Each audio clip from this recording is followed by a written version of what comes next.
मोतिहारी नगर पालिका के कर्तव्यनिष्ठ युवा मेयर हरिप्रसाद मंडल जी, इस क्षेत्र के युवा प्रदेश सांसद, पूर्व राज्य मंत्री और क्रांतिकारी नेता अभिराम शर्मा जी, माननीय सभासद रानी शर्मा जी, लोकतांत्रिक समाजवादी पार्टी के विभिन्न तह तबका के नेता साथी लोग, विभिन्न राजनीतिक दल के सहकर्मी साथी लोग, उपमेयर दूटा उपमेयर हमारा उपमेयर द्वय लगात नगरपालिका संपूर्ण नगरपालिका परिवार, नगरपालिका के प्रशासन के संपूर्ण मित्र लोग, पत्रकार साथी लोग, महिला तथा सज्जनवृंद, युवा विद्यार्थी साथी लोग, सबसे पहले जय मधेश के अभिवादन। जय मधेश।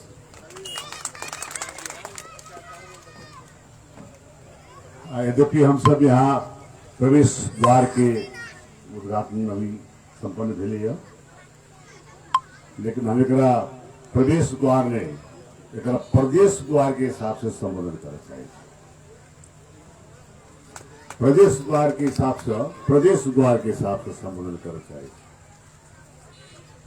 राम जानकी पथ के मटिहानी से जनकपुर धाम के प्रदेश की राजधानी के जोड़े वाला सड़क के प्रवेश द्वार कहल जाए तो सांस्कृतिक राजधानी और सांस्कृतिक संस्कृति से संबंधित विषय के प्रदेश द्वार से 2 नंबर प्रदेश में अगर हम सब वीरगंज की बात करिए, वैजा बहुत बड़का एक द्वार से शंकराचार्य द्वार से ओकरा नेपाल द्वार कहल जाए, क्योंकि नेपाल के प्रवेश द्वार से ई, लेकिन जनकपुर के जानकी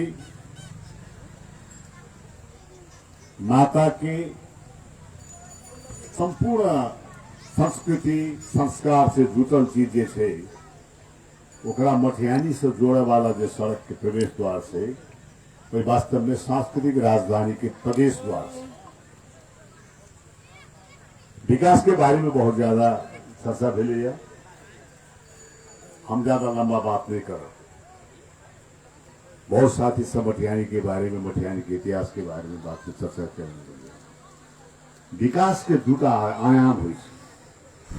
अगर हम सब सभ्यता की बात करी तो जते गांव सब है, हर गांव के अगर कोई गांव के इतिहास में हम सब जाए तो गांव कहिया बसले, के बसल के, कोई गांव के विशेषता की रहे, कोई गांव के महत्व की है, कोई गांव के नामाकरण कला भेले, कथिला बरदाहा नाम भेले, कला मटिहानी ने हर चीज के, हर गांव के एक सभ्यता, हर गांव के एक इतिहास है। दुर्भाग्य हम सब उतनी ज्यादा हमारा सब देश मान लियो बहुत पछाड़ी छी, हम सब विकसित देश नहीं छी, शिक्षित देश भी नहीं छी, लेकिन संसार में बहुत सारा शिक्षित देश जो है, वहां हर गांव में एक म्यूजियम हो, वही म्यूजियम में वही गांव के इतिहास लिखल जाए, वही गांव के कहिया शुरू कै साल में या कै साल पहले हुई गांव स्थापित भेले, उससे हर गांव के एक मौलिकता हो, एक महत्व हो, वही हिसाब से देखल जाए तो मटिहानी नगर पालिका के विकास के अगर चर्चा किया जाए तो सड़क, बिजली, बत्ती, शिक्षा ये सब अपना जगह पे है करे, लेकिन सबसे महत्वपूर्ण बात यह है कि मटिहानी की जो ऐतिहासिक संस्कृति है, उस संस्कृति के मद्देनजर रखे, वही संस्कृति के आगाड़ी बढ़ावे वाला जो विकास हुई से, उस सही विकास वही हिसाब से हुई से। और हम वास्तव में धन्यवाद देना चाहिए हम युवा मेयर के विकास के वही धार को पकड़ने चाहिए, सिर्फ सड़क, बिजली, बत्ती या शिक्षा वाला बात नहीं। इतिहास साक्षी है, हमारे लेकिन करीब 350 से 400 वर्ष पुराने इतिहास अगर हमसे बात कर जाए, चाहे लक्ष्मी नारायण मठ की बात हो, उस दिन हम पढ़ ली, बहुत चर्चा के विषय में भेले कि नेपाल को सबभन्दा पुरानो विद्यालय कहाँ छ? मटिहानीमा छ। नेपाल के सबसे पुराना विद्यालय संस्कृत महाविद्यालय, और जे विद्यालय से नेपाल के संस्कृति संस्कार सब स्थापित भेले। जति बड़का नेता सब देखी, हालांकि नेपाली कांग्रेस के या नेकपा एमाले के जे समय में राणा के शासन में जो विद्रोह से चले, वही विद्रोह के सबसे बड़का उत्पादन के जगह सबसे मटिहानी के, चाहे स्कूल या रानी पोखरी के संस्कृत पाठशाला, ये सब जो चले वही समय में राजनीतिक विचारधारा के उत्पादन के जगह चले। वही हिसाब से मटिहानी के ये महत्व, मटिकोर वाला जे महत्व, बरियाती वाला महत्व, यहाँ के ये सारा जे महत्व सबसे हमरा ये बात के बड़ा गर्व लग रहा है, खुशी लग रहा है कि हमरा सबके पार्टी से प्रतिनिधित्व करे वाला और यहाँ से जनता से निर्वाचित मेयर मटिहानी के उस सांस्कृतिक और धार्मिक महत्व के पकड़ का ओकरा आगाड़ी बढ़ा रहा है, जहाँ अभी यहाँ सब वास्तव में देखो, हम सब पहले सुने रही है बनारस में वैसे यहाँ के सांस के लिए आरती हो तो जनकपुर से ले आए मटिहानी आरती आ रही। इस संस्कार इस संस्कृति के हिसाब से अगाड़ी बढ़ावे वाला बात जैसे हमारा लगे कि मटिहानी अब सही रास्ता से अगाड़ी बढ़ रहा है। मटिहानी के विकास सिर्फ भौतिक विकास नहीं, मटिहानी के विकास के जे धार अगाड़ी बढ़ल है, ये जगह के सांस्कृतिक पुरातात्विक धार्मिक और संस्कार की बात है। अभी रानी जी ठीक बात करती है, हमारा सब लड़ाई की, हम सब संस्कार के लाई, संस्कृति के लाई, पहचान के लाई लड़ाई लड़ा, और पहचान सिर्फ भौतिक पहचान नहीं हुई। हमारा सब पहचान में हमारा लगे कि अभी की स्थिति में हम ये बात की बहुत ज्यादा गौरवान्वित महसूस कर रहा है। 10, 15, 20 वर्ष के इतिहास में देखियो, 20 वर्ष के ही अगर हाथ देखे बुझ तो छठ के पबनी के हिसाब से यहाँ वही रही है। छठ के पबनी के महत्व लेकर जो विकास से भेल है वो हमारा सबका एक गौरव के विषय।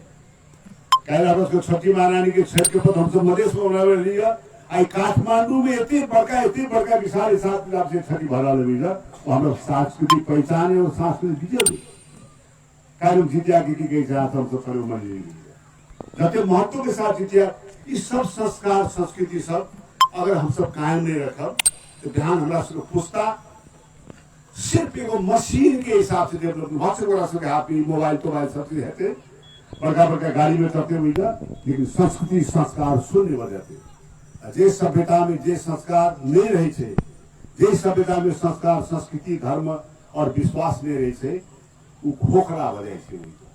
जना समाज से माला लगेने छे, माला फर्स्ट क्लास माला है, यही ऐसे सुंदर माला कागज के माला भ सके छे, वो तो कागजे के माला रखो, कोनो महत्व नहीं रखो। वैसा मटिहानी के जो विकास है, अभी ये गेट के विकास यहाँ हो, वही कनेक्शन जो है ये हिसाब से हम वास्तव में बहुत प्रभावित थी, धन्यवाद भी बचाई थी। और स्वाभाविक धन्यवाद के कारण एक बात है कि यहाँ के सही नेतृत्व, यहाँ के नेतृत्व सही हाथ में चल गए, वही से ये नेतृत्व यहाँ के गाड़ी बढ़ा रहा है। चाहे यहाँ के इस क्षेत्र के संसदीय नेतृत्व की बात करियो, आई मूर्धन्य व्यक्ति थे माननीय महंत ठाकुर जी, इस देश में एक स्थापित संस्था के रूप से महंत ठाकुर की चलाल जाए। महंत ठाकुर के लाई मैं बयान को माननीय को संसदीय क्षेत्र को सांसद बड़का बात नहीं कि हमरा सबके महंत ठाकुर जना नेता मिलना, नेतृत्व मिलना बहुत बड़का बात है। वही समाज सबके बहुत धन्यवाद देना चाहिए। चाहे हमारा सब युवा साथी सब, अभिराम शर्मा सब यूथ एगो युवा क्रांतिकारी साथी सब, और यानी की गई विकास से लकर समष्टिगत रूप से समाज के गाड़ी बढ़ावे वाला मेयर साहब हो। हमारा सबके मटिहानी की विशेष करके क्षेत्र की जनता के बहुत धन्यवाद भी देना चाहिए और आभार व्यक्त चाहिए और विश्वास देना चाहिए कि यहाँ सबके एक विश्वास के कभी भी कुठाराघात नहीं होते। ईमानदारी पूर्वक यहाँ सबके विश्वास हम सब आगे बढ़ाए। लोकतांत्रिक समाजवादी पार्टी के नेतृत्व में पंक्ति है इस निश्चित रूप से आगे बढ़े थे। जहां तक रह गई बात, अभी नगर की बात है लीजिए, नगर विकास की बात है लीजिए। नगर विकास में हम अपने आवास को स्वयं महसूस कर रहे थे। देश में चर्चा है, वास्तव में कहो तो मटियानी नगर पालिका के बारे में चर्चा है। यहाँ के विकास है नहीं, जे रास्ता में विकास बढ़ल है, जे धार में विकास बढ़ल है। जिना भी जनकपुर धाम के बाद जनकपुर की बात बोली कि जनकपुर में राजधानी कायम कर जाए, लेकिन जनकपुर के नाम के बारे में भी चर्चा है और निर्णय करने से कि जनकपुर धाम हो। कि जनकपुर सिर्फ शहर नहीं है, जनकपुर एगो धाम है। धाम के अपनी महत्व है। जनकपुर सिर्फ शहर नहीं, कुछ वर्ष से यहाँ शहर के रूप में अगाडि बढ़ाया गया, लेकिन हम सब लिए नहीं। जनकपुर एक धाम है। धाम मतलब जहाँ आस्था है, जहाँ आस्था है, धर्म है, जहाँ विश्वास है, वह जगह के नाम धाम के हिसाब से पुकारा जाए। हम तो जनकपुर धाम के नामकरण की बात कर रहे हैं। अभी चर्चा ले मधेश के बारे में, हाथ में छाती में हाथ रखते रहूं। इतनी बड़का लड़ाई, इतनी बड़का शहादत 20 वर्ष तक हम सब कौन पहचान के आधार में लड़ाई लड़ लिए? हम सब कौन पहचान के आधार में लड़ाई लड़ लिए? हमारा सब में विविधता है, विभिन्न भाग के, विभिन्न जाति है, विभिन्न संस्कृति भी है, विभिन्न भाषा भी है, लेकिन हमारा सबको जोड़ने वाला एक आंदोलन रहे, वो है मधेश आंदोलन। हम सब गर्व से कहेंगे हम सब मधेसी, गर्व से बोलेंगे हमारे पहचान मधेसी। उसके बाद हमारा सबको जात वर्ग धर्म विभिन्न चीज है, लेकिन वही चीज में आई कुठाराघात हो के प्रयास हो, कोई परिचय और पहचान के लड़ाई हम सब करे चाहिए। वह पहचान और परिचय के विषय में विगत के संविधान सभा में, पहले संविधान सभा में प्रदेश सब संघीय संरचना में प्रदेश सब बने और प्रदेश के अपन अपन पहचान हो और वो पहचान के आधार बनाया गया लिए। कोई वही प्रदेश के समृद्धि, कोई प्रदेश की पहचान, ओकर भाषा, ओकर संस्कृति, वही आधार में पहली संविधान सभा 10+1 प्रदेश के संरचना के व्यवस्था करने लगे। लेकिन दुर्भाग्य दोसर संविधान सभा में पॉकेट से निकाल के 7 प्रदेश की स्थापना कल गई है, जे प्रदेश के कोनो आइडेंटिटी नहीं, जे प्रदेश के कोनो परिचय नहीं, जे प्रदेश के कोनो अभी तक नाम तक कभी प्रदेश के नहीं। और नाम भी है तो कहीं भूगोल के नाम में स्वाभाविक हो, लेकिन प्रदेश जो जान हो, मैंने प्रदेश का आइडेंटिटी, परिचय, पहचान, संस्कृति, ये सब चीज जान हो, भाषा, संस्कृति, सब चीज हो। वही सब संविधान, पहले संविधान सभा में नागरिकता के बारे में संपूर्ण पार्टी सबकी सहमति मिली। और सहमति के आधार में दूटा बात मिले कि जहिया से नेपाल में नागरिकता के विषय, नागरिकता लागू भेल से वही दिन से आज तक की स्थिति में जो कानून है, वो कानून के कायम कैल जाए। उतने ने जे एक बार नेपाल के नागरिक भ गेल छे, चाहे अंगीकृत नागरिक हो चाहे धर्मसिद्ध नागरिक हो, ओकर संतान नेपाली नागरिक हेतै। ई समझौता पहलो संविधान सभा में भेल छल, लेकिन दोसर संविधान में सभा में वैवाहिक अंगीकृत वाला बात लिए हम तो बार बार कह रहा छी, वैवाहिक अंगीकृत नहीं, ओकरा वैवाहिक अंगीकृत नहीं कल जाए, ओकरा वंशीकृत अंगीकृत कल जाए। हम या कोई भी नेपाली नागरिक कोई विदेशी नागरिक की शादी कला के बाद में, उस शादी करके जाला के बाद में ओकर अपन पहचान, ओकर अपन वंश, ओकर अपन गोत्र, ओकर अपन परिवार, ओकर बाप माय के जात या गोत्र है, वो सब चीज छोड़ के पुरुष के गोत्र और वंश में आवे, पुरुष के वंश में ओकरा वंशीकरण हो। वो पुरुष ये देश के नागरिक, वही महिला से प्राप्त भेल संतान वो नागरिक, लेकिन महिला वो नेपाल के नागरिक नहीं। ये कहाँ के न्याय वाला बात नहीं, ओकरा वैवाहिक नहीं, ओकरा वंशीकृत नागरिकता से होके चाहिए। हमारा सबकी मांग और जे आई तक मान लिया जहिया से नायिकता संतान भेले वैसे आई तक हम सब शादी का विशेष तौर पर बोर्डर में थे सबके तरीके के लेन देन घर पर व्यवहार हमारा सब रोटी बेटी के संबंध हिंदुस्तान के साथ में हम शादी करके आए और परिवारवाद से शादी करके आए। अभी तक की स्थिति में इस संविधान जारी करने से पहले तक की स्थिति में वैवाहिक अंगीत कराई शादी कराने के बाद एक फॉर्म भर के यहाँ बुझा दे लोग बना के नहीं मिला। और अभी 60 वर्ष की बात ला रहा हूं, ये कहां की बात है? 7 साल वहां के गैर नागरिक बन के एगो बोनाफाइड नागरिक महिला एक देश में जे देश में होकर संतान एक देश में वंश देश में बेटा बेटी सब जे देश में पैदा करते वो देश के नागरिक नहीं होते। वही सब चाहे थी नागरिकता में वो समानता हो। वही हिसाब से भाषा भाषी वाला बात संस्कृति वाला बात जना भी बात उठ रही है प्रतित्व वाला बात एक सीट में एक माननीय एक जिला में 2 आदमी वोट देते एक माननीय बने और दूसरे जिला में 1 आदमी वोट देते एक माननीय बने। 50,000 में एक माननीय 1 लाख में एक माननीय और दोनों माननीय के बराबर अधिकार। ये अन्याय भेले कि नहीं भेले?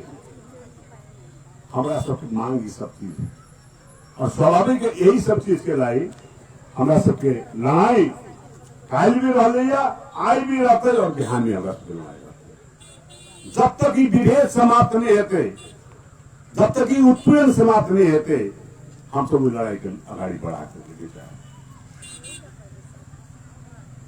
प्रदेश में उस समय हमारा याद है हम सब जगह जगह जाके यहाँ सबके बीच में बात करने लिया और यहाँ सब नारा लगाने रह लिया।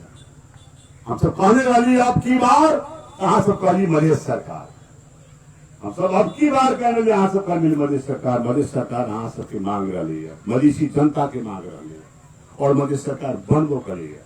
हालांकि अगर पहचान नाम नहीं भेले लेकिन मधेश सरकार बनेगा। हम सब दूसरा पार्टी अलग अलग पार्टी मिलके लेकिन हम सब मधेश सरकार बनेगा। पर वही समय में पार्टी अलग अलग रहे लेकिन हम सब यहाँ एक सरकार बने रह लिया और वो सरकार में उस समय में संघीय समाजवादी फोरम और की कहते राजपा हम तो दोनों मिलकर सरकार बने में जाए। हम खाली स्मरण करावा चाहिए केंद्रीय राजनीति में बिना कोनो मांग मुद्दा के उपेंद्र जी सरकार में चल गया। हमारा सबके कोई आपत्ति नहीं रही। बारंबार तत्कालीन सरकार ओली सरकार हमारा सब बारंबार खुशामद करके हम सब सरकार में आओ हम सब सरकार में नहीं जा सकते जब तक हमारा सबके मांग मुद्दा पूरा नहीं करब हम सब सरकार में नहीं जाए। लेकिन उपेंद्र जी सरकार में गेला 2 साल तक सरकार में रहा हमारा से कोनो दिक्कत नहीं कोनो आपत्ति नहीं कहा कि 2टा पार्टी थे।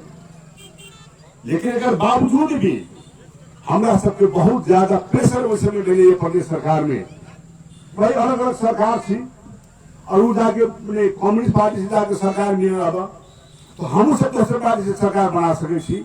लेकिन हम सब एक बात में तो अलग रही वहां से बात हमके नहीं ये हमारा सबके हाथ के बात नहीं हमारा सबके मांग के बात नहीं मधेसी जनता के मांग है और मधेसी जनता चाहे थे मधेश सरकार रहो। हमारा सबके पार्टी के नाफा नुकसान वाला बात नहीं बोले और हम सब उस सरकार के 2 साल तक केंद्र में ओली जी के साथ उपेंद्र जी सरकार में रहा लेकिन हम सब प्रदेश सरकार में हम सब कोनो असर नहीं पड़ा दे जबकि हम सब अलग अलग पार्टी रहे।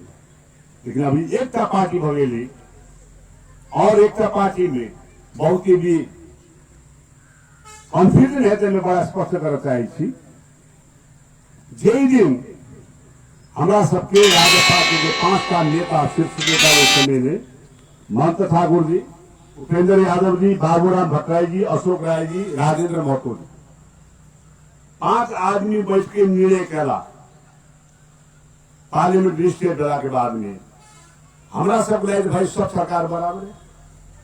हमारा सब लगे शेर बहादुर न राम बहादुर न प्रचंड बहादुर न केपी ओली हमारा सब लगे सब सरकार बराबर है। सबके नजर में हम सब है और हमें सब नजर में वो है जी हमारे मांग मुद्दा संबोधन को तो हमारे साथी है, जो नहीं करते हो हमारे विरोधी है।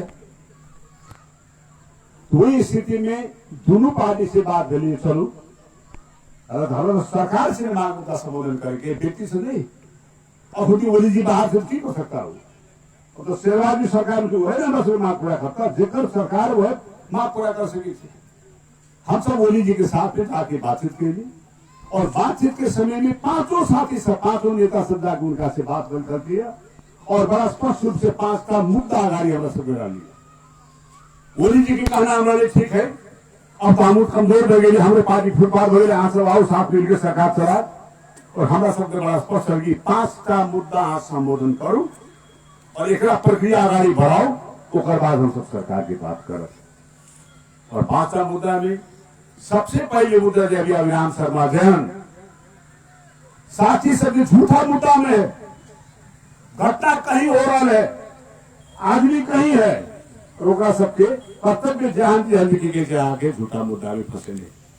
और 129 आदमी झूठा मुद्दा में फसल ला लिया। हमारा सब मांग रहे कि झूठा मुद्दा खारिज करो, हमारा सबके साथी सबके राजनीतिक रूप से मान्यता तक होगा सब रिहाई करो। दूसरा मुद्दा चलेगा रेशम चौधरी की। रेशम चौधरी प्रधानमंत्री और हारू मधेसी जनजाति के अधिकार के लिए लड़ वाला, और जो आदमी घटनास्थल में भी नहीं है, और जे उतने बड़का जनमत होगा कि जहाँ के मैंडेट देने निर्वाचित करके माननीय में भेजने है, वो आई जेल में बैठा रहेगी। ओकरा रिहाई वाला बात, ओकरा रिहाई के आधार पर चलेगा लाल आग के प्रतिवेदन। लाल आग के प्रतिवेदन के बारे में आज सबके मालूम होना चाहिए। वही समय में जो न्यायाधीश विकेशन लाल जी के भाई साहब थे गिरीशन लाल जी, वो लाल आयोग के जो प्रतिवेदन से बड़ा स्पष्ट निकले थे प्रतिवेदन में, हालांकि सरकार नहीं बने थे, लेकिन हमारा जानकारी से दुनिया की जानकारी भगले। वो प्रतिवेदन बड़ा स्पष्ट लिखे थे कि वही मधेश घटना में और थरुअर घटना में कहाँ घटना भेजे, के सब दोषी भेजे, कौन पुलिस गोली मार के कहाँ गोली मार के सब बात करते रहे। हम तो चाहे थी दुनिया के बीच में आ, अगर वो रिपोर्ट दुनिया के बीच में आ जाते तो लोग बुझते कि ये हिसाब से कुप्रचार कर गए देश में कि रेशम चौधरी हत्यारा है, डाका है, चोर है, अपहरणकारी है। आम नेपाली जनता प्रतिवेदन प्रति बुझ जाती कि वास्तव में रेशम चौधरी अपना अधिकार के लड़े वाला क्रांतिकारी नेता है, गलत ढंग से रख गए लाल आयोग प्रतिवेदन के जवाब के लिए। और हम सब संविधान संशोधन के बात याद रखो, हाँ सब जे आदमी, जे पार्टी और जे आदमी इन निर्वाचन के बाद में भी संविधान संशोधन के दो कोमा और फुल स्टॉप कुछ चेंज नहीं होते। ये संविधान जो है गीता कुरान दिखाए में कुछ चेंज नहीं होते कहे वाला केपी ओली ना करके कहले है ठीक छ म संविधान संशोधन गर्छु, संविधान में गलती छ। तो जे संविधान संशोधन तैयार है, जे वही नीतिगत गलती स्वीकार करने तैयार है, हम सब की कहा कि तो फला ने ना कह रहे थोड़ा से बात नहीं हो तो उस संविधान संशोधन करे के लिए तैयार नहीं भेले। आज सब मालूम हो के चाहिए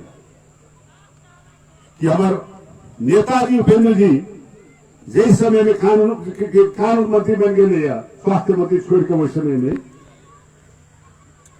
स्वास्थ्य मंत्री से कानून मंत्री बन गया कहले मलाई ओलीजीले एकदम चाहिँ न्याय गर्नु भएको छ, खुब माया गर्नु भएको छ, कानून मंत्री बनाइदिनु भएको छ। और कानून मंत्री बनला के बाद में एक प्रस्ताव लेके गेल छलाओ सरकार में हम सब बैसे थी, सरकार के तरीका हो प्रक्रिया हो सरकार में कोनो प्रस्ताव जाए छे तो मंत्रालय वो प्रस्ताव पहले मंत्री परिषद में भेजे छे, मंत्री परिषद प्रस्ताव मंत्री परिषद में सचिवालय में रखे छे, कैबिनेट में जाए छे तो ओइमे छलफल होय छे, पास फेल होय छे। लेकिन वो कानून मंत्री के हैसियत से संविधान संशोधन के कार्यदल बनावे के लिए प्रस्ताव सीधे कैबिनेट में लेके गया और प्रधानमंत्री का वही तो कह सीधे कार्यदल बनते हुई आगे प्रक्रिया मेरा कराओ ना भाई, ये प्रस्ताव स्वीकार नहीं होते। तो वही दिन राजीनामा कह रहे थे कि हम संविधान संशोधन के लिए गेल छलिए, प्रधानमंत्री नहीं मानक छोड़ दिए सरकार। और वही कार्यदल जे कार्यदल के प्रस्ताव उपेंद्र जी बना के लेके गेलन वही प्रस्ताव हमसे पास कर दिए और वही कार्यदल में सर्वनाथ शुक्ला और लक्ष्मणलाल खड़गे जी शामिल भेल छलाह। बिहान होकर उपेंद्र जी उनका सबके कार्रवाई कर देती यहाँ सब कैला से नाम सोचो कार्यदल में बैठी ये तो सीधा पूर्वाग्रह वाला बात। और सबसे महत्वपूर्ण बात, सबसे महत्वपूर्ण घटना और मधेश के जीवन में आए बिहानी बात पर चर्चा होबे का करते जय दिन। हालांकि वही समय में आगे झूठा मुद्दा फिरता लेने वाला बात एक प्रक्रिया अगाडि बढ़ गई है। कुछ आदमी के मुद्दा फिरता भी भगल लले और कानून संशोधन के लिए बड़ा स्पष्ट बात है। अभी जो बात के कारण अभी अभिराम जी कुछ मुद्दा सब एहन मुद्दा चले जे मुद्दा अभी की स्थिति में मुद्दा फिरता अथवा माफी वाला जो प्रक्रिया है वही प्रक्रिया में नहीं पड़े रही। नेपाल सरकार के मुद्दा फिरता लेने में अनुसूची हुई वो अनुसूची में नेगेटिव और पॉजिटिव लिस्ट हुई और कुछ मुद्दा से जो है कोई मुद्दा जो नेगेटिव लिस्ट में रहे जो सरकार फिरता नहीं करे सके लिया ओकरा कानून संशोधन की आवश्यकता रही। जना अभिराम जी सबके मुद्दा जैसे वो सब झूठा मुद्दा है नियंत्रण में लिए हत्या गरेको कहीं के सब मुद्दा बने नहीं हुई है और वही मुद्दा के संशोधन कर अनुसूची चेंज कर वही मुद्दा फिरता लेने की अवस्था में रही और वो प्रक्रिया आगाड़ी बढ़ रही है। अध्यादेश की प्रक्रिया आगाड़ी बढ़ रही है। न्यायिकता बड़ा अध्यादेश जारी भगल चले और उतने भेला के बाद जब प्रधानमंत्री केपी ओली विश्वास के मत मांगल किया संसद में, जब विश्वास के मत मांगल किया और विश्वास के मत के मांगे के समय में हम सब कहें यहाँ के विश्वास के मत अभी नहीं दे हालांकि हमारा सबके मांग पूरा नहीं भेले हमारा सबको पूरा मांग पूरा करूं तभी हम सब विश्वास के मत दे और हम सब उस समय में विश्वास के मत नहीं दिली और हम सब न्यूट्रल नहीं और वही दिन हमारा उपेंद्र जी से बहुत लंबा बात भेजे हमारा अपने निजी हिसाब से और हम उनका कहने चलिए जो हम सब जब मैं उस समय मेरे हिसाब से गुटबंदी भगल चले झूठा समूह भगल चले हम उनका की करी कि हम सब ओली जी के अभी विश्वास के मत नहीं जा रहा वोट नहीं जा रहा अहू नहीं जा रहा तो दोनों मत एक जगह गिराऊ जब हमू नहीं जा रहा ओली जी के वोट दोसर उम्मीदवार रहे एमाले कांग्रेस रहती भाई छोड़ो एमएलए के नहीं दिली कांग्रेस वाला बात मुद्दा की अगर वही समय में जनता समाजवादी पार्टी कि 3200 मत एक जगह खड़ा रहती आज तो चर्चा सुनने है वही समय में हम घमंड के साथ दावी के साथ करी हम जनता समाजवादी पार्टी के नेतृत्व में सरकार बना देती लेकिन जनता समाजवादी पार्टी के नेतृत्व बनती तो प्रधानमंत्री बनती थी तो स्वतः सिद्ध बात रहे वही समय में चर्चा प्रस्ताव मांग सब चीज महान ठाकुर जी के पक्ष में रहे जनता समाजवादी पार्टी के नेतृत्व में सरकार बनती तो माननीय महंत ठाकुर प्रधानमंत्री बनते देश और नेपाल के इतिहास में एक नया परिस्थिति की सृजना होती और वह कारण मिले जनता समाजवादी फूट के लिए वह कारण मिले कि जनता समाजवादी पार्टी के नेतृत्व में प्रधानमंत्री बने वाला बात कुछ आदमी को बात नहीं पछला के बाद में वहां से विवादन शुरू हुए। ये बात की पुष्टि बिहान इतिहास करते ये बात की पुष्टि बिहान निश्चित रूप से बात होती देखो ठीक से वो अपना जगह को बात नहीं सुनी विभाजन वाला बात चले विभाजन भेला के में आज तक करीब 2.5 बरस भेले हम अदालत के सर्वोच्च अदालत के पूरा सम्मान के साथ हम सब कानूनी राज्य माने हम सब लोकतंत्र पर विश्वास करें और लोकतंत्र पर विश्वास करें वही हिसाब से हम सब कानून के अदालत के मान्यता दे अदालत का हर निर्णय हम सब माने एक बावजूद भी शायद यहाँ सब सुन्नु हो कोई नेता उस समय कहने रही हो नेपाल में तो गोरु पनि ब्याउँदो रहेछ गाई तो बिहानै गरेछ जो बैल बिहान सुने छे नेपाल में बैलो बिहा गए अदालत प्रधानमंत्री बना देती जनता मंत्री बनावे मान्य बने देश में अदालत प्रधानमंत्री बना देती लेकिन अदालत बना के मानी पड़ी लोकतंत्र में तो विश्वास करे आई 2.5 महीना भे गए सरकार नहीं बन रहा कथी नहीं कतना नहीं बन रहा है। दूध आ पानी यहाँ मिला ले तो दोनों घोलन भ जाए। अब बालू आ पानी मिला तो केना घोलन होते हुई जा पत्रों कारण से बालू नहीं रहते पानी एक तरह रहते हुई। इस सरकार तो वही ना, ये अप्राकृतिक गठबंधन है और ये चलू वाला नहीं। वही सब अब एक उपाय की है कि देश में 20 बरस से आज देखने हो गई। 20 बरस से सरकार बने जब बात बने या विगत के 10 वर्ष का अनुभव कर तो 10 वर्ष में 12 गो सरकार, 10 वर्ष में 12 गो सरकार। सारा नेपाली के दिमाग में रहे भाई एक साल में सरकार परिवर्तन हो तो देश विकास करने आते हैं। वही सब एक बाजी कम से कम दोनों पार्टी की बहुमत ले लेती हुई जा और 5 वर्ष तक सरकार रहती तो देश विकास हो जाती। और उन मौका नेपाल कम्युनिस्ट पार्टी के मिल रही है देश में। हालांकि बहुत लोकतंत्र में विश्वास करने वाला गैर कम्युनिस्ट लोग सब भी स्थिरता के नाम में, स्थायित्व के नाम में नेपाल कम्युनिस्ट पार्टी के वोट बदलती है। एक कारण के कम से कम 5 साल तक सरकार चले भाई। और नेपाल में जते कम्युनिस्ट पार्टी सब रहे, नेकपा एमाले, माओवादी, फलानावादी, फलान संयुक्त सब एक जगह खड़ा भेल रहे। सब एक जगह खड़ा भेल रहे। एक विचारधारा वाला, एक सिद्धांत साम्यवादी के विश्वास करे वाला पार्टी उ सब जाके एक जगह खड़ा भ गए और नेपाली जनता विश्वास के साथ 5 वर्ष ओकरा मौका दिलती है। दुर्भाग्य नेपाल कम्युनिस्ट पार्टी देश के संभाले नहीं सकल। अब 3 वर्ष में की दशा में हम सब देखिए रहा हुई। वही सब अब फिर देश के जो अभी की स्थिति है वो एक निकास है। फिर नेपाली ये देश के राजनीति के निकास एक है, वो है फिर जनता के बीच में जाए वाला बात।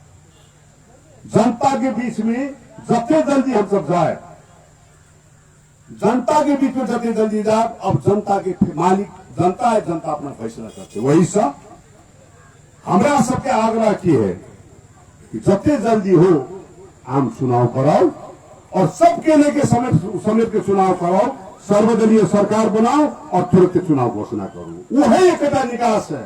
जनते मालिक है। जनता 5 साल के लिए कम्युनिस्ट के दे रही है। कम्युनिस्ट नहीं संभाल सके। अब जनता जो पूछे पर जब की करबे यहाँ अब केकरा देवे। जनता जकरा देते फिर ओकरा मैंडेट करे कि ओकरा शासन करे कि मैंडेट देते। जनता तो नेपाली कांग्रेस के शासन करे के मौका तो नहीं देने चाहिए।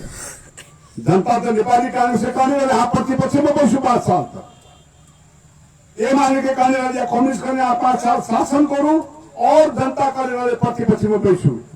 आई कांग्रेस कौन आधार में, कौन नैतिकता के आधार में सरकार चला रहा है, नेतृत्व कर रहा है।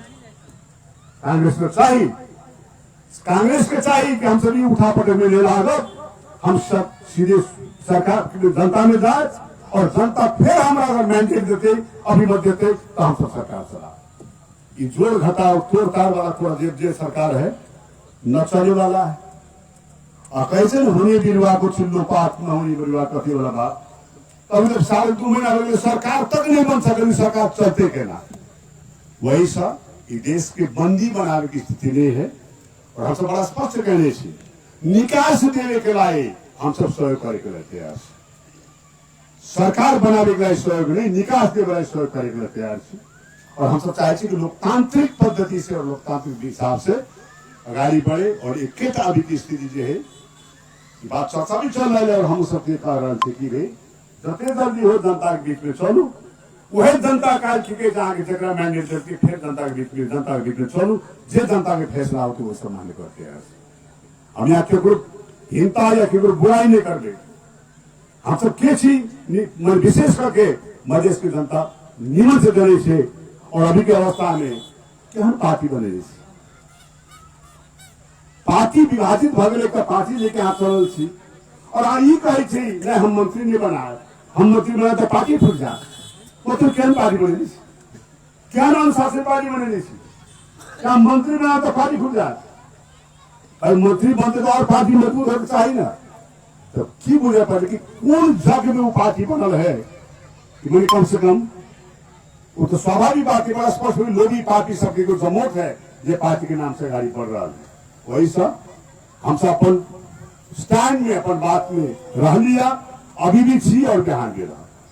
जब तक देश में विभेद के समाप्ति नहीं होते, जब तक उत्पीड़न के समाप्ति नहीं होते, तब तक यहाँ सबके अही सबके प्रतिनिधि माननीय मान ठाकुर जी के बारंबार यहाँ सब सुनने हैं रहे।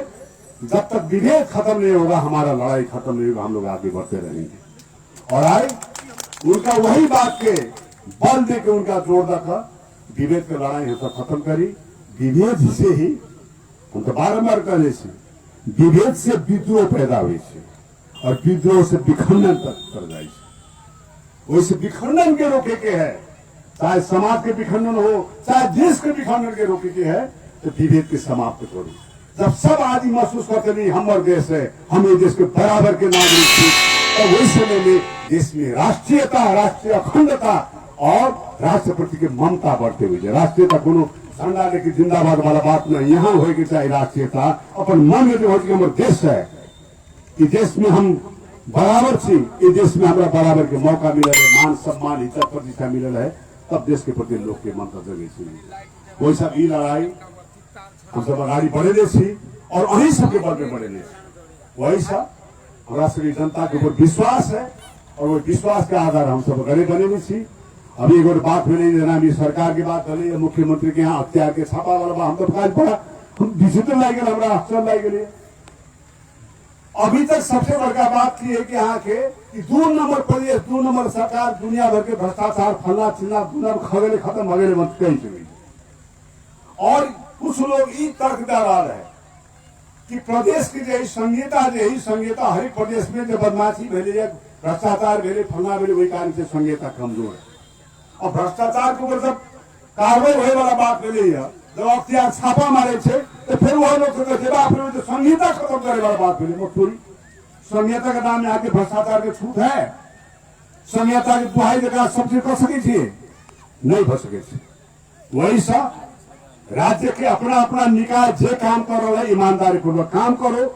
हम तो ये कहा चाहिए जे प्रक्रिया शुरू करके ये देश के सबसे बड़का एक संवैधानिक निकाय अख्तियार जुल्फी अनुसंधान आयोग वो प्रक्रिया के अंत तक पहुंचावे और वही प्रक्रिया के अंत पहुंचावे के लाई स्वाभाविक है उस सत्ता या सरकार बाधक न बने, ओकरा फ्री हैंड ओकरा ठीक है यहाँ के अनुसंधान करके लाए।